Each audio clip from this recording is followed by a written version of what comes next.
As often happens when I complete a season, people related to the case reach out to me. In this case, one of the most important people that I could speak to did so. And after she agreed to do a full interview on the record, I went ahead and prepared this episode as a bonus. But it's not really a bonus episode, because it is basically confirmation of everything that Brandy and I learned while we were researching her mom's case. I also want to report that we have started getting more documents from Hancock County Sheriff's Department. We're still getting them, and so we're in the middle of the process. There is a lawyer involved in doing the redactions. So before we get started with the interview, I'm just going to go over a couple things that we learned. Bryce Morris was interviewed by John Munden at his office in Greenfield on Wednesday, the 12th, which would have been the day after Laura Morris went missing, probably in the middle of the night. And after that interview, he went straight to Dave Alplanalp's apartment, presumably based on that conversation. Interestingly, Rick Akers was there, and he asked Bryce, "Have they found your old lady yet?" At that time, Dave Alplanalp, Rick Akers, and one other person that Bryce had never seen before was present.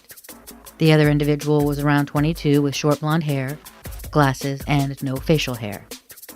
After that, Bryce went to the Snedeker residence, and by that time it was dark outside. At some point during this process, Trudy called Bryce and told him that Rick Akers was wanted for rape, and she asked him if he knew Rick. To me, this all seems to indicate that police and family were already looking at Akers, certainly, and they were questioning Alplanalp the very day after Laura Morris went missing. Also, you remember that John Munden had a piece of circumstantial evidence that suggested that Bryce could have been in the Greenfield area when Laura went missing?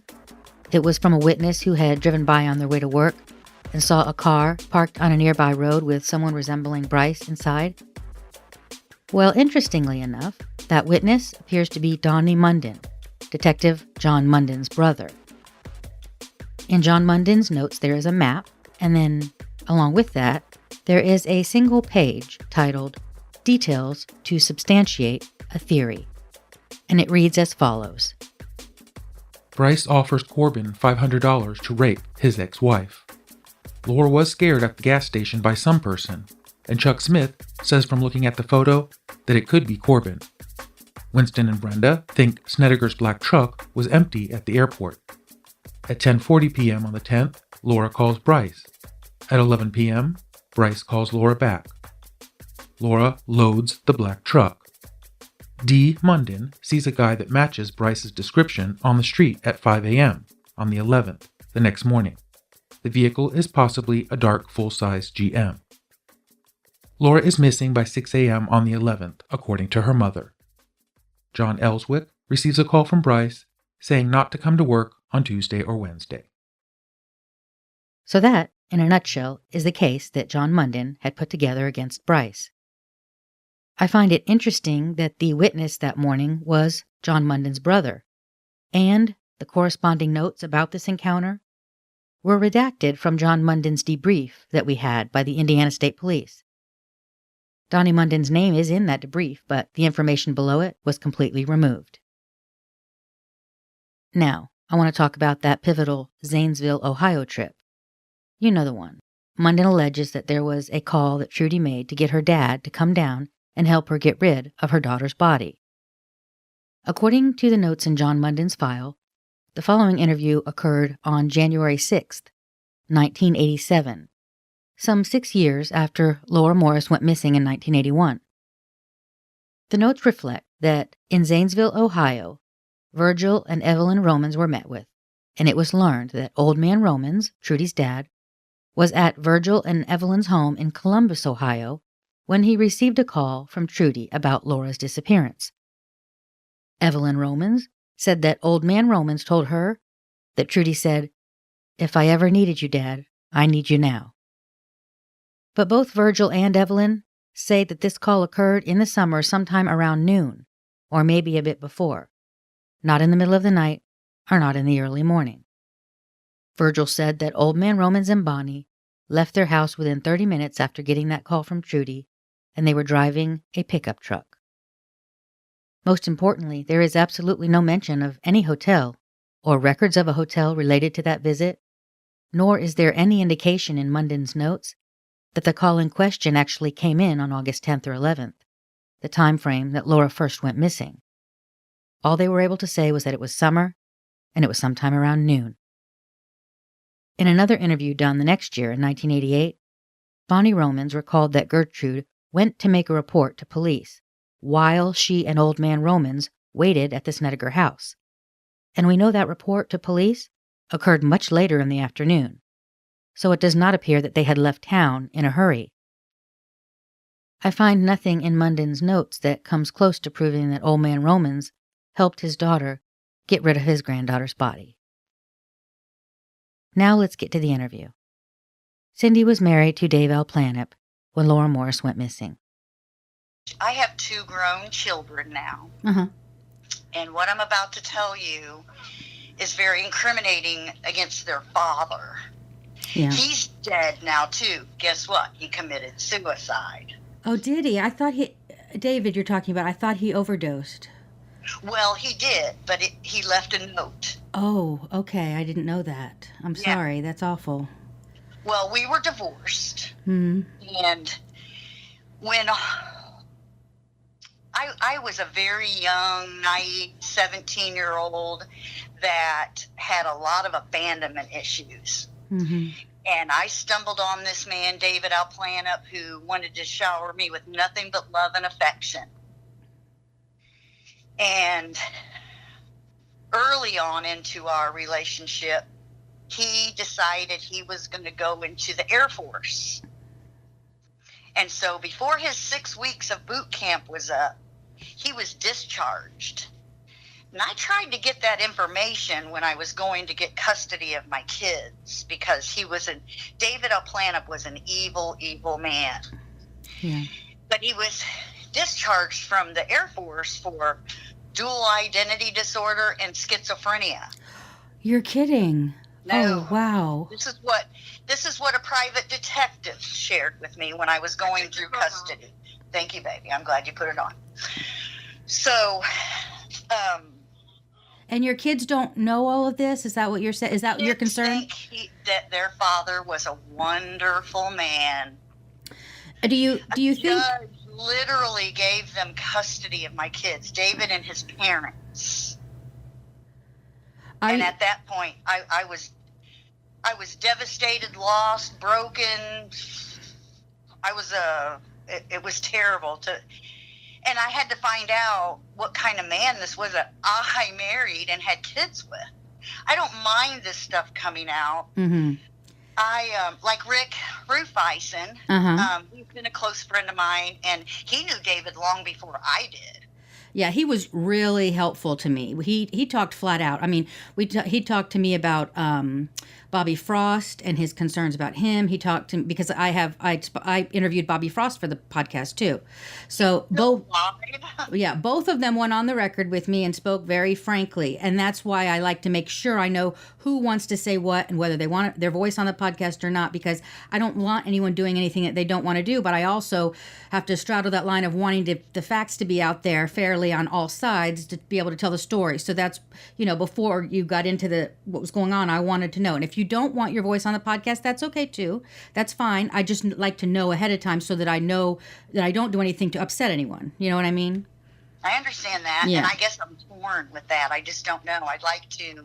Well, let's just talk about it. Here's what I'll do. Information, and then we can talk about that. So here's what I'll do. Okay. I'll record what we're talking about for my purposes only for now, and then if you say that I can put it on, like that's what happened basically at the end of Rick's. He was like, you know what? I don't care. Let's get the truth out there. So let's just talk with you knowing that I'm recording, and then if at the end you say I just don't want that on there at the end of our conversation, then that's fine. And if you're okay, and we'll do it that way. Because I really don't want to do anything that makes you uncomfortable. That's not what I do here. That's not at all my thing. Like you just said, the truth needs to come out. Yeah. And I know it's tough. I mean, I'm going to tell you right now, I don't know. I can only tell you what hindsight has given me and what David confessed to me. Okay. And it would have been in 1984. So that wasn't that. That was like 3 years after the crime, then, because she went missing in August 10th or 11th, maybe in the middle of the night of 1981. So we're talking 3 years after.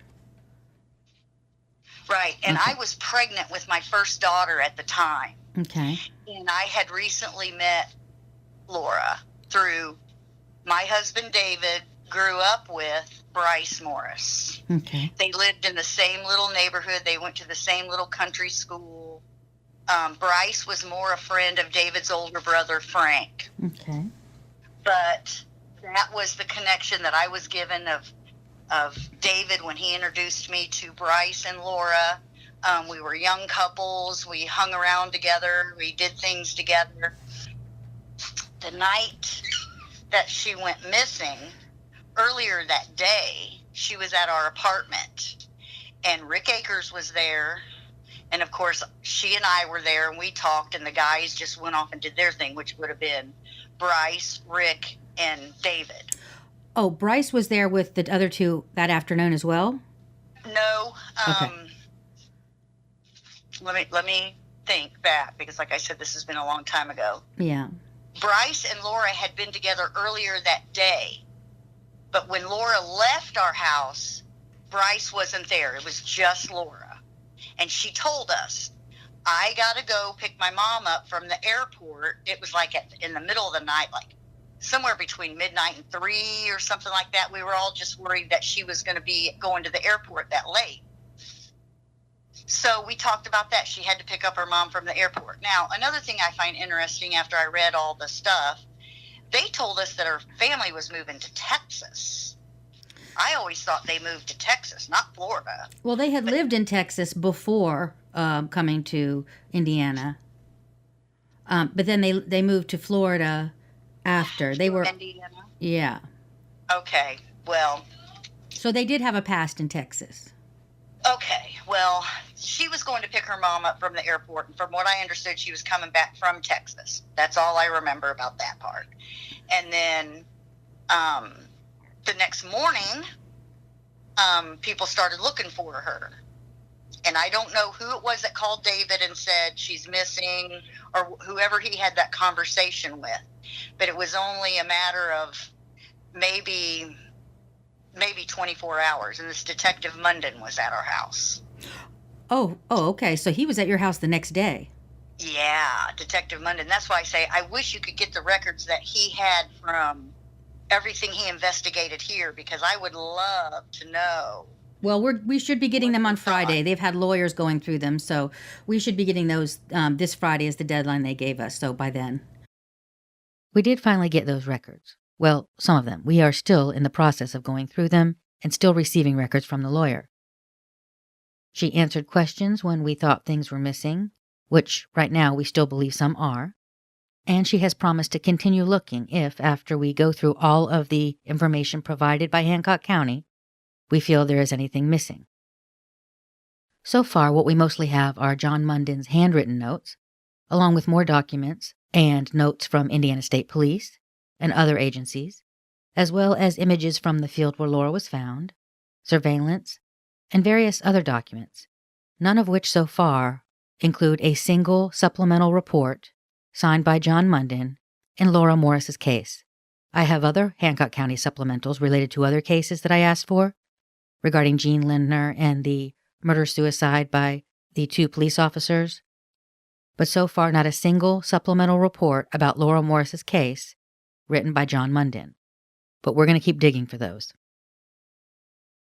Now, we did find an interview with Dave Alplanalp done in May of 1983, about a year and a half after Laura had gone missing. During that interview, he said that he had worked for Steve Snedeker at one point, and that he even used to date Brenda, Laura's sister. He told police that Laura had told him that she had about $100,000 stashed somewhere, although I will note that we have uncovered no evidence that that's true. Alplanalp said that she had borrowed $150 from him a week or two before she went missing, and at one time he had given her about 500 Black Beauties and some phony Quaaludes that he described having put into a sandwich bag. Those could be the pills that police later found in her purse, which was left at the Snedeker residence when she went missing. He also said that he didn't think Laura sold drugs. Alplanalp admitted that he was familiar with the Snedeker home because Laura had asked him to help her move from Danny and Brenda's house to the Snedeker house in Greenfield, and he had done so. He had also been there 2 days after that. He said that when they did that move, he drove her green pickup, and Laura had driven Danny's silver truck. He said that he had never seen a black pickup with a camper shell, the one that's Steve Snedeker's, despite the fact that it had been parked at the Snedeker's home, as far as we know, the entire time that she was there. Perhaps it had been in the garage, but that's unclear, because Danny had also told us that Laura's belongings were stored in the garage, the ones that she must have packed into that same black pickup with the camper shell the night she went missing.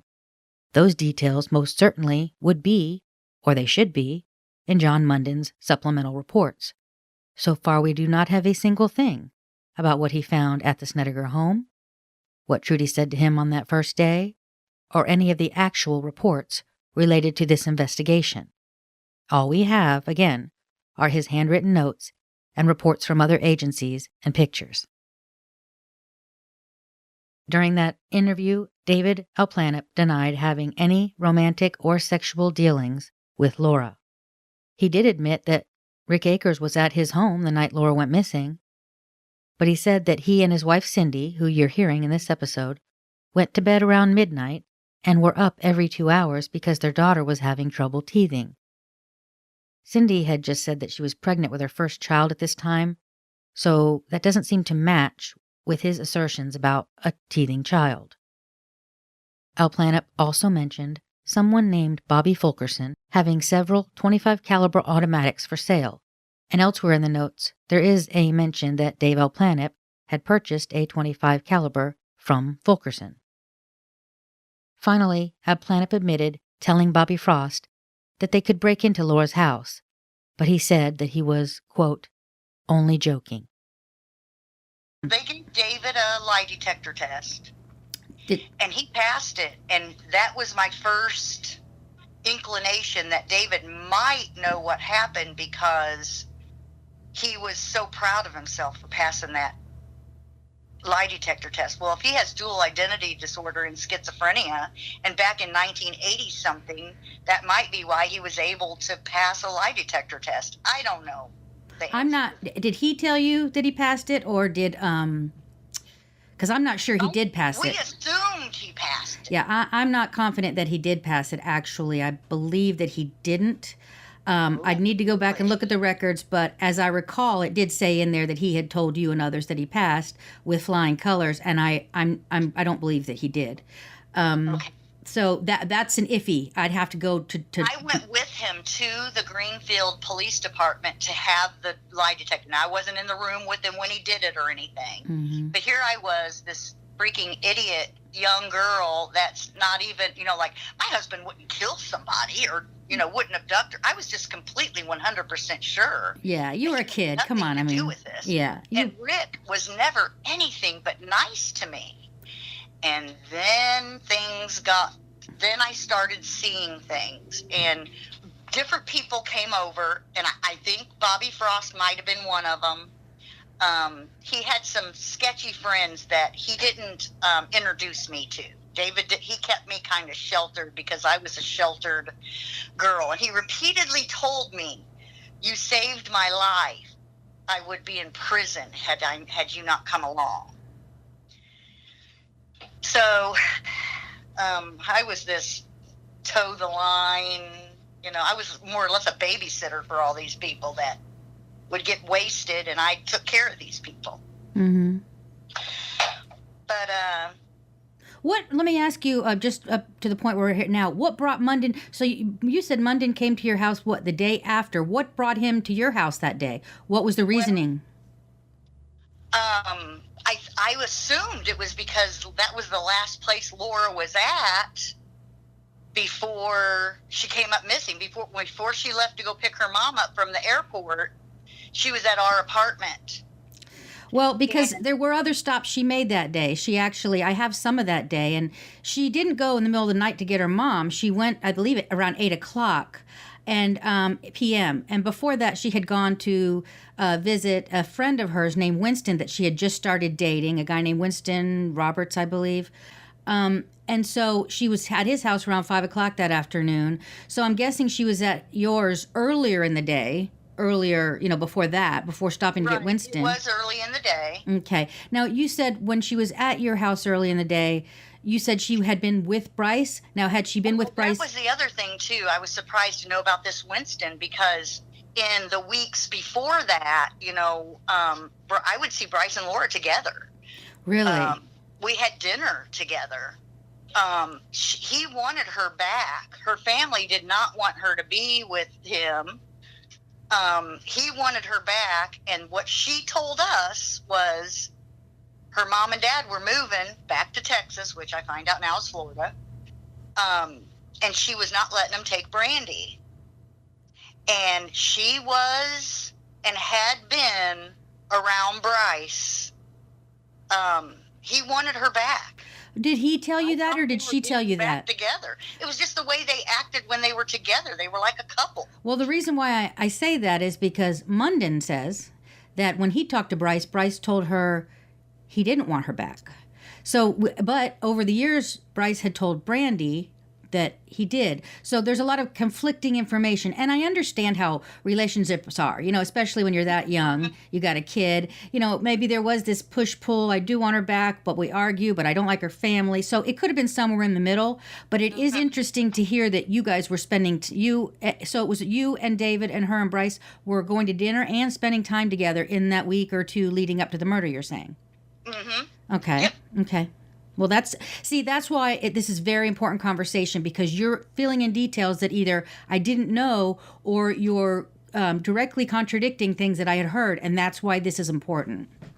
And that's why I'm confused. Like, I don't want to be contradicting at all. Well, that's fine, though, because you would be in a position to know stuff because you were physically there going places with her and Bryce, whereas people who were assuming were not. So I prefer the first-hand accounts. You are telling me you guys were socializing with them in the week or two leading up to the murder. That is important. But I believe Laura had even also told Winston that her and Bryce were thinking about this trip to Hawaii or something to talk about Brandy or the relationship or something. So, even from Laura, there seems to be conflicting stuff as far as, and I'm saying conflicting so much as unclear. Maybe I should use that word, unclear.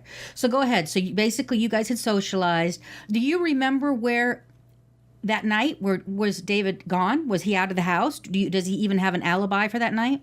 This is very clear to me. Okay. That night, David and Rick Akers were together. They were together that night. I was pregnant, and David went and did as he did, and I was totally trusting. Yeah. I had no reason to believe he would be up to anything. I knew he loved me and only me, and he was this great guy. Mm-hmm. When I started seeing the dark side of him, I left. This is another piece that might be kind of important. Okay. Laura was still missing. We still lived in Green Tree Apartments, where Detective Munden came and investigated him lots. He came to our house a lot. He came to all of David's friends' houses. Yeah. I'm married to Tom Bland. He came to his house, too, because he was a friend of David. But that night, Rick and David were together. Now, David told me, if this Detective Munden asks you, was I home, you'd say yes. Oh, okay. Well, nobody ever asked me. Nobody ever asked me a question. They interviewed my mother. Yeah, I actually saw those records, I believe. Okay, well, when I saw what all of the stuff that was like coming real to me, I didn't go to work one day. I got on an airplane and I went to Georgia, to my parents' house, to my father's house in Georgia. I was leaving David. This was getting to be too much. How soon after after Laura went missing? About how soon was it that you left? I think it was probably about, I say 6 months because I didn't know I was pregnant when Laura disappeared. Mm-hmm. And Anita was 6 months old when I left David. Okay. So it was It was somewhere between late 80, maybe late 1980. Late 81 it would be then. Or 82. Exactly, right, Yeah. right. So, okay, so that makes sense to me. I did see something about you going to Georgia in there, and I do see that they were going around asking all of David's family associates questions, Rick and David. What was Munden asking you if they weren't asking you for David's alibi? What was he there asking you? When he came to Georgia, No. I hadn't been there a matter of hours. And Well, no. Detective Munden was at my dad's house in Georgia. Oh, God. But when they come to our house and ask us questions, they didn't ask me anything. They only talked to David. You're kidding me. Never Nope. did they ask. See, that's Nope. a problem. So, but what I was he? always thought maybe it was because I was his wife and, I couldn't give an alibi or I couldn't. Well, you can't testify in court. You can't be forced to testify in court. But they absolutely ask spouses questions. I mean, they were questioning Bryce about Laura. They're questioning everybody. They can question anybody about whatever they want. So they never Well, asked you if he had an alibi. I hope you find out that in those records, they never said they interviewed me. Oh, so They you. came to my work. And I worked at an insurance company. Uh-huh. And an officer came to my work and had a Polaroid picture of Rick Akers, this other couple, and a dog. And he looked at me and he said, "Do you know any of the people in this picture?" And I said, "Yeah, I know this woman's name is Cindy. I can remember because my name's Cindy. That was easy enough. And I remember she was a beautiful girl to be with this derelict-looking man that she was with." Was that Chuck and Cindy Claire? Yes. Okay, Yes. yeah. Chuck and Cindy. Okay. Okay, so I said, "I know who they are," and I know, yeah, that's Rick Akers right there. "Well, do you know where he is?" And I said, "Yeah, he's at my house. He's at my apartment." So at that point, I called David like a dumbass, and I said, they just came up here with a picture of Rick. Why would they be looking for Rick? I had no clue. Totally clueless. Yeah. And so immediately Dave warned him, and he left. But I know another time Rick came to our apartment, he had a bullet wound that David cleaned out of him. This was before Laura went missing. How long before? Yeah. It was a while before? It was a while before. Okay. Jeez. Wow. I first want to clarify that I do see Cindy's work address in the file. That appears to confirm that they could have shown up at her place of employment and shown her that picture of Chuck and Cindy Claire and Rick Akers and the dog. But I did not find a single set of notes showing that she was ever interviewed or asked any questions about David Alplanalp's alibi the night that Laura went missing. As far as Chuck Clare, police did interview him at length, and it was, frankly, one of the more amusing interviews included in the file. Munden didn't do the interview himself. It was done by 2 Speedway, Indiana detectives on another matter. With Rick Akers, there were lots of other matters. This particular interview related to a rape and robbery that occurred around the same time as Laura went missing. They do get into Laura some and also the shooting incident that Cindy mentioned. It should be noted, and I mentioned in an earlier episode, that Patty Bridges told a different story about the foot shooting incident by Akers, but Chuck Clare eventually spilled the beans. For our purposes here, I'm going to play the cop, and I'll read some excerpts that I feel are relevant. Listen, I have already talked to a few other people about this, all right? So I'm going to tell you about the incident that I'm talking about, and I'm going to then let you tell me what you know. I don't want to be a horse's ass or anything, Chuck, but I will be. I'm not going to tell you what I know, so if you lie to me, you're not going to know what I know. Do you understand? I told you I'd shoot it straight to you. You ask me, and I'll tell you what I know. I'll tell you exactly what I know about it and what I don't. All right. So about June of last year, near the end of the month, Akers came to your house with an injury to his foot. He sure did. I'd like you to tell me everything you know about that, Chuck. Rick and Dave Alplanalp came in about, 5:30 or 5:45 in the morning. 'Cause Cindy was up and she was on her way out the door to go to work when Rick opened it up and David was kind of holding him up. And then he said, "I've been hurt." And I said, "Oh, you have?" And he said, "Yeah." So we went into the bathroom and he had tied a rag around his foot with a plastic bag on it. I asked him what happened, and at first he told me that him and Dave was playing around with a mini bike or a little motorcycle or something, and he said that he had hurt his foot and it jammed something all the way through his foot, the kickstand or something. So that went off pretty good, and I could buy that and everything, because they were always farting around doing something anyway. And then Rick asked Dave to go take his car and go get Patty. On his way out, Dave threw Rick's shoe out the car window, and it was just a bloody mess, blood all over the place. And it was a type of shoe, you really couldn't wash it, but you could if you had to. So Rick's there in the bathroom taking care of his foot, pouring peroxide and alcohol on it, and this and that. And so while he's doing that, I walked out into the yard, and I took the water hose and I sprayed that shoe down real good, trying to rinse part of that blood off. And when I picked it up, I saw this little dot in the bottom of the sole of the shoe. I went into the house and I said, "Rick, how'd you get hurt?" He said, "What do you mean?" And I said, "Well, it just seems to me that's a bullet in the bottom of your shoe down there." He said, "Yeah, it is." And I said, "Well, how'd that happen?" And he said, "I didn't want to tell you I'd been shot because it was so stupid." He pulled out the little nickel-plated automatic with white handles. And he said, "I just got this gun and I was looking at it, and I shot myself in the foot." And I said, "You shot yourself on the foot?" And he said, "Yeah." So I could believe that he wouldn't want to tell anyone that he shot himself in the foot. I went for that. Then he got real paranoid. For a couple of days, he just laid around on the couch and he hemmed and he hawed, and we kept him pumped full of aspirin and shit to keep it from hurting so bad. And he decided about 3 or 4 days, I guess, I don't know why, that he just didn't want to lie to me or whatever. And then he said, well, he'd been inside someone's house. And I said, "Whoa, I don't want the details. I don't want to hear any more about it. If that's the way it happened, that's fine with me. I don't care. I don't want to hear it. I don't want nothing to do with it." Anyway, he got to where he could hobble around a little bit, and he said, "Well, I'm going to go home." And I said, "All right." He left for North Carolina, and he stayed down there, I don't know, about a month, I guess, before he came back. So when did all this happen? What, the shooting? When did he show up at your door? You want a specific date?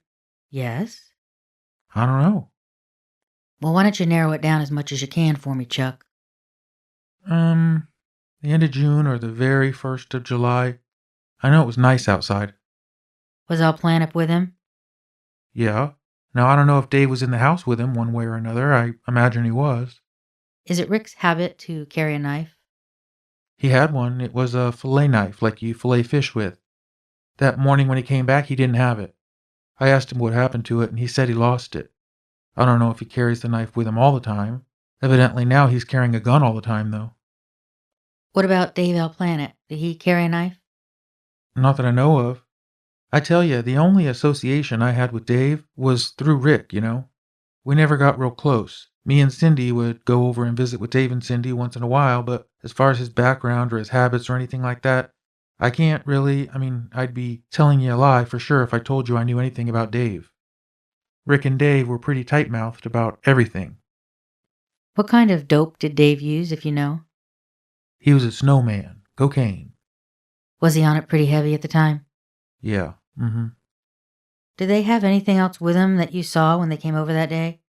Not that I saw. Rick told Dave to go uptown and get money. I would just imagine whatever it was that they had in the car, Dave went and sold it early that morning. He came back and gave Rick $300 or $400. What about Patty? Was she with Rick that night? Not that I know of. Like I said, Dave went over there early that morning to get her, and he went over and woke her up about 6:30 in the morning. She was living at home? Yeah, at her parents' house. What about Alplanalp? Did he ever talk with you about it? I didn't ask. I haven't been in it for years and years, and I don't know what they were up to. I knew it was something criminal, but I didn't know what, and I felt like the less that I knew, the less trouble I was going to be in. Maybe now I wish I would have asked him. You understand, though, that not reporting a gunshot wound is a crime, don't you? I don't know. At the time, I never really thought much about it. He said he got shot. 3 or 4 days later, he left. I figured so far, so long. I'll see ya. Was he driving a Barracuda at that time? acres? He was driving that cream-colored Barracuda. What kind of shoes did he have on? They were kind of suede, and they had soles on them that were about an inch or 3/4 of an inch thick. Not like boots, just little lace-up shoes. What color was the bag on his foot? I think it was a bread sack. I couldn't swear to it, but I believe it was a bread sack. I asked him how come he did that, and he said he didn't want to get blood all over the car. That made reasonable sense to me. I just kind of let it go at that point until I found the bullet. Was he wet? His clothes, were they wet? Yeah, about 6 inches above his knees. Dave was wet. Does Rick like dogs? Yeah, I guess he got along with dogs reasonably well. He wouldn't hurt a dog, you don't think? Oh yeah, if the dog was going to bite him, it's dead. I mean a little dog. If that dog was barking and yapping and he was doing something criminal, he'd kick it across the room or something to shut it up or whatever. Like I said, I don't really know because I wasn't ever around him when he was doing anything like that. He'd take off 10 or 11 o'clock at night and come in at 5 or 6 in the morning, all the time. Sometimes he'd have drills, saws, tachometers, radios, all kinds of shit. There ain't no point in me sitting here telling you that I know he wasn't in some kind of criminal activity because he had to be. He wasn't working, and he had to be. He wasn't working, and he always had money. So he had to be stealing something. He stayed at my house for a month, probably longer than that, and I never seen him broke. So what period of time are we talking about that he stayed with you? We're talking about from the middle of June until, well, like I told you. Then he got shot, and it was either late June or early July, and he took off and he went home for a couple of weeks or a month. So we're talking about the whole month of August. 3 or 4 days after he left, I think, the state police and the FBI came to my house almost immediately. Started telling me all this, what he was doing, and I just couldn't hardly imagine it. Why's that? Obviously, you never met Rick. He seems just like one of the nicest, a very polite person. He rarely ever cussed. It's just hard for me to imagine that he's a rapist. He was with my wife alone, I don't know how many times, in that whole period of a month. You know what I think, don't you? No, what's that? I think Rick's got a problem. Well, if he's raping all them damn women, he's got a problem. He's a sickie. I mean, that guy's got something that clicks in his mind. Some people have that sometimes. You talking like maybe a split personality or something? All I know is that when he was at my house, he treated my wife like a lady, and I never saw him make any advance toward her. He was a nice guy. He was neat and clean, and he always picked up after himself. He just seemed like a nice guy. Other than, that petty theft. You know where Rick was staying before he started living with you? I got no idea. I know when he first came back to Indiana, he stayed with Dave Alplanalp for about a week and a half, and I guess when he moved out of Dave's house, he moved into my house. Who would you say is Rick's closest friend? David Alplanalp. Do you know where he's at now? Supposedly someplace in Georgia. When he moved out of Green Tree, that's what he told me. And how long's that been? That's been a long time ago. Remember when they were hunting that girl that disappeared, Laura Morris? Well, the police talked to him and questioned him in that. Cindy, I think she found out that he'd been fooling around with Laura and whatever. I don't know how it went down. Anyway, she left him and took off and went to Georgia somewhere, and he went down there and he got her and he brought her back. And they stayed at the apartment for a day or two maybe, and then he packed up whatever he could get in his dad's van and he left. What do you think? Do you think Rick can function by himself, or does he depend on somebody? Oh, he's definitely not a leaner. He don't depend on nobody. When he does something, 9 times out of 10, it was with one person, like Dave Alplanalp, or he'd do it by himself. The only time he and Dave came to my house early in the morning is the morning when he was shot. The only reason he didn't take Dave home first was because he was bleeding. He didn't know how bad he was hurt. Chuck, do you know where Rick's at now? No, if I knew where Rick was at, you'd know. And that's the truth. What would you do if he came to you for help? What would I do? I'd send him on his way and then call the police. That's exactly what I'd do. There ain't no way I'm going to fist fight the guy and hold him until you get there. I'd just send him on his way and call you and say, hey, Rick was just here. Do you think he'd attempt to contact anyone in your family for help? No, if he contacted anybody in my family, he'd definitely go to jail. They'd just call you and tell you. Why, are they all pretty pissed off at him? Well, nobody wants a rapist running around their house. I know I don't. If I thought for a minute that he was raping anybody or carrying on or anything except petty theft. We're talking about murder and shit. You try to blow a policeman away? I don't care what you think a police officer stands for. Yeah, I was just telling Paula that. That was an idiot move. Hey, Chuck, do you know, how him and Patty got along when they were down south? Yeah, I guess I heard he knocked her around some. Did he do that while he was up here? I heard tell of him hitting her one time. Other than that, I don't know. Did you ever talk to Rick about these allegations made about him? About what allegations? The rapes and stuff. How could I have talked to him about this? I told you I haven't heard or seen the man. None of this even came out until a week after he left my house. Chuck, where do you think he'd go if he were in trouble? I don't know. Like I said, we never got into no criminal side of Rick Akers. When he was at my house, we was all, I don't know if I should say this or not, but we was all just sitting around drinking beer and smoking pot. We never talked about his criminal activities. Do you think it would make any difference if there was some money on his head? If somebody said, I'll give you $1,000 if you tell me where Rick's at? I still wouldn't know where Rick's at. No, I'm not talking about you, Chuck. I'm talking about anybody. You think it would make a difference? Hell, I don't know. The FBI already asked me that. I don't know. It'd be hard to say. You might offer Patty something. She might sing like a little birdie. So $1,000, $5,000, you think somebody would turn him in for that? Somebody would, I guess, but I don't know who. If you offered me $5,000, if I knew where he was, you'd have him in a hot flash. Do you think you could find him for $5,000, Chuck? Do I think I could find him for $5,000? No, to tell you the truth, I wouldn't even know where to start looking. He's underground somewhere. Chuck, have you told us the truth about not knowing where Rick Akers is? Or you can put me on that polygraph if you want. Would you be willing to take a test? Yeah, I would. Hey, Chuck, what size bullet would you say it was, the one in his shoe? I know exactly what size the bullet it was. It was a .25 caliber, because it came out of that nickel-plated .25 automatic.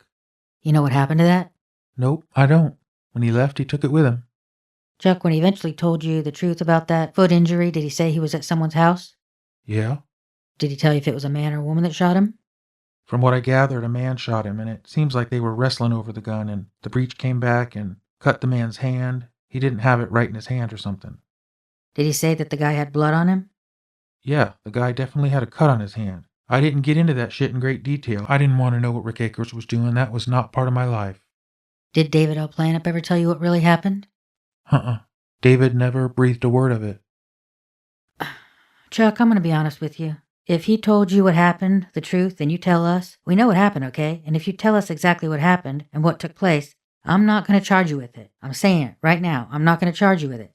I'm not going to charge you with assisting him on that crime. I will not be arresting you. I wasn't there at all. Okay. Bottom line, this is it, okay? They broke into these people's house, and they snuck around in the house, and they didn't even know the people were there. He didn't say where it was, and I didn't ask. And they was in there trying to find money or whatever it was that they were in there after. And he went to the bedroom door and he looked in and he found out that people were in the house. So he waved over at Dave and told him to come over there. And then they ran into the room and the guy woke up. And then Dave was tying up the woman or something and I think he said it was tape, gray furnace tape. And then Rick and this man was wrestling around for the gun and it went off. Who had the gun? The man had the gun. The gun went off and it hit Rick in the foot on the top. And then when it did hit Rick on the top of the foot, it cut the guy's hand or something. And then the guy dropped the gun and evidently Rick hit the guy hard enough for Dave to get over there and tie him up too. And then while Dave was tying him up, Rick was in the bathroom putting the plastic bag on his foot. That's all he told me, that they wrestled over the gun and he got shot and he went to the bathroom and he didn't know how bad he was hurt. And he put the plastic bag on his foot so there wouldn't be blood stains on the floor and then they left. That's all I know, man. That's all I know. Did he say whether he robbed them? I don't know. I said I don't know. And you're telling us you know what kind of gun it was? .25 automatic, nickel-plated with white handles. Are you scared of Rick, Chuck? Hell no, I ain't scared of Rick. What about Dave Alplanalp? Alplanalp? No, I ain't scared of him either. Neither one of them could do anything with me unless they had a gun. What kind of guy is Alplanalp? Just seemed like the average junkie to me. I mean, get in there, get those bucks, and then get that snow for the nose. You know, Rick's on the run. What do you think he's going to do about things like eating if he's hiding out?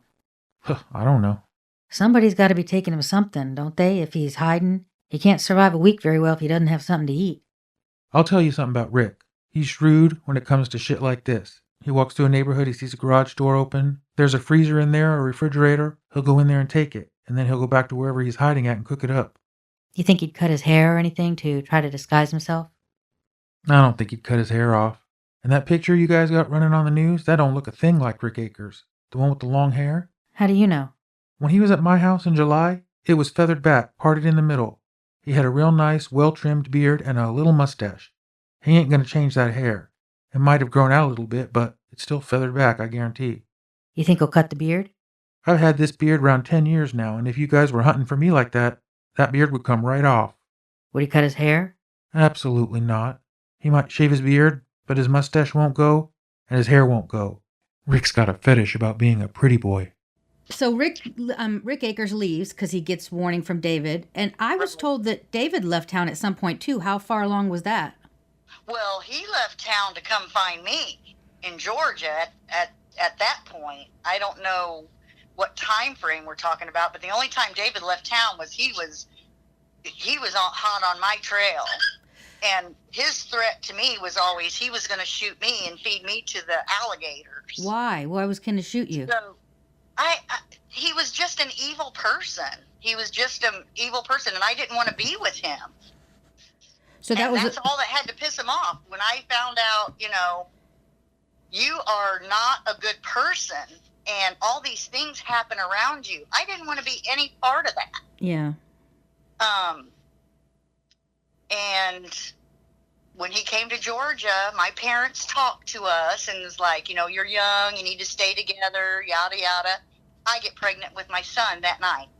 So we stayed in Georgia a while, and then David ended up going to jail for cocaine charges. And, yep, I saw those documents. We lived in the first apartment that we moved into after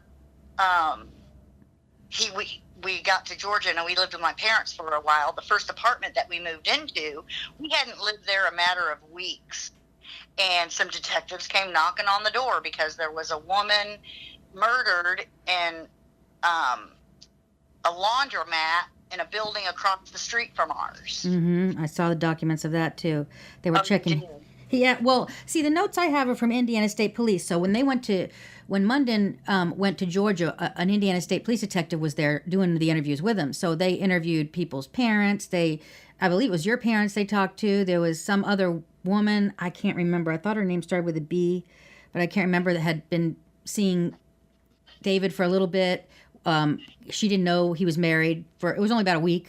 There were a bunch of people that they talked to in that area, and they did mention that at some area that you guys were living, there was some crimes going on. They mentioned him, things being stolen from a place where he was doing security at an apartment complex. So all that kind of stuff. Well, I guess my question is, when even in the early days, when they were coming to your apartment in Greenfield and asking questions of David, what kind of questions were they asking him?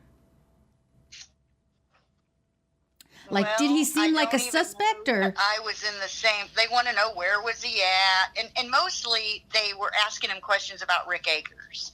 Okay. Like, come on, man, we know he's your friend, but if you know he's done this, he's potentially abducted your friend, and they really were on Ricky Akers. Because he had the known history of being violent, and I don't think at that time they were aware that David was doing some of those robberies / possible sexual assaults. Right. They didn't know at the time. And all that came out probably later, if the cops even knew that. I don't know. I learned that as I was doing interviews. I don't believe they knew that. Yeah, I don't think so. I think that's new information now, and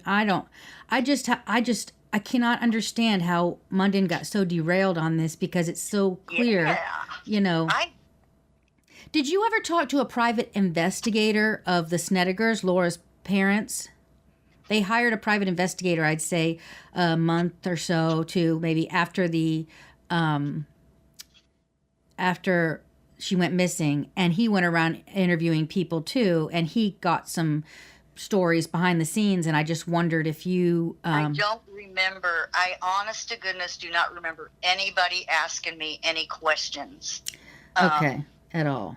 I was always like in the background, just sort of, and I was very, very terrified of David. Even before this? He was an evil man, and so were his parents. But the part that I really want you to hear, is that I'm trying to think, it was probably in somewhere around 1984, 85. David was high as he could be on cocaine, And he got to crying like a little baby, and he wanted to confess some things. And he told me that the night Laura disappeared, they knew that Steve Snedeker was a weirdo and had a bunch of money, cash money laying around. And so Rick shared that, David shared that information with Rick. Then Laura was at our house earlier that day, and she made the comment she had to go pick her mom up from the airport. Her mom and dad were out of town. Mm-hmm. So they got in their heads that house was empty. Laura, as far as we knew, Laura didn't live there with them. Maybe she did. I didn't know if she did, whether she lived there or not. It was a recent thing. I don't believe. Yeah. David says they didn't know she was there. Alplanalp admitted that he was familiar with the Snedeker home because Laura had asked him to help her move from Danny and Brenda's house to the Snedeker house in Greenfield, and he had done so. He had also been there 2 days after that. Yeah. So they were going to go to rob the house that night.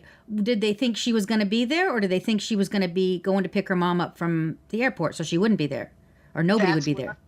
I think they thought nobody would be there, because he said when they got there, Laura was there. And David said, I told Rick, no, we're not doing this here. And David said, he brought me back home, and Rick went back. Now, the fact that David was such a liar and such an evil person, I've always questioned, was he accomplice to this? But he told me Rick Akers went back. And that's possible. But so the question I have always is, nothing was taken from the house, so there was no robbery. They didn't go in because Laura was there. How did they know she was there? Did they see her? Did they talk to her? What happened? How did they... He just said that they saw she was there. That's all I know, is that they realized she was there. Probably from her car. Okay. To her, or whether, I don't know that part. Okay. All I know is when they got there with the intention of robbing the house, David told Rick, no, we're not going to hurt Laura. And so they came back to our apartment, Rick and David. He dropped David off, Rick left. And David said Rick went back. He knows Rick went back. And so I'm asking him, I'm saying, did he abduct Laura? Did he, but he was so high. Mm-hmm. But I got the distinct feeling, I really have, all these years, I have said Rick Akers did this to her. I honestly believe with everything in me that Rick Akers did it. And why Munden got so derailed was because look at her family. Well, yeah, that's exactly what I explore in the podcast. Her dad, because the fact that he had all these bad business deals with people, he instantly thought it was somebody retaliating against him. Right. Do you know what vehicle they drove that night there? It was a Barracuda. I know it was an older car. Rick had a couple of Barracudas. He had a red one and he had a white one, and I don't know which one of those two it was. But I know it was a convertible Barracuda. They drove a convertible Barracuda to somewhere to rob a place? To Laura's house that night. So isn't that a fairly small car to be trying to rob? See, They were going because they thought there was money in trash bags. Now, we did find an interview with Dave Alplanalp done in May of 1983.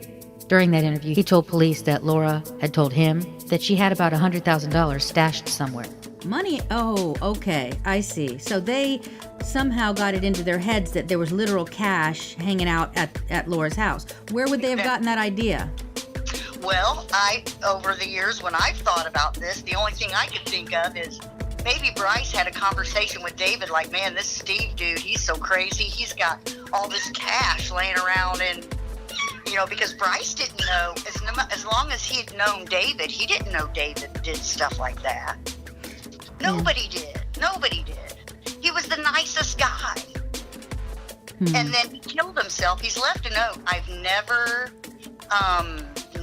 ever had any desire. When my son was 18, a friend of the family took him. They read the letter. I have no idea what it said. Don't care. I needed to let all of that go. And when Rick came up to me and said, "Hey, has this lady called you about the Laura Morris?" I was like, "No." I said, when I moved back to Indiana, I saw all these newspaper articles that her mom did it. And me and Rick both looked at each other and said, no, that's not what happened.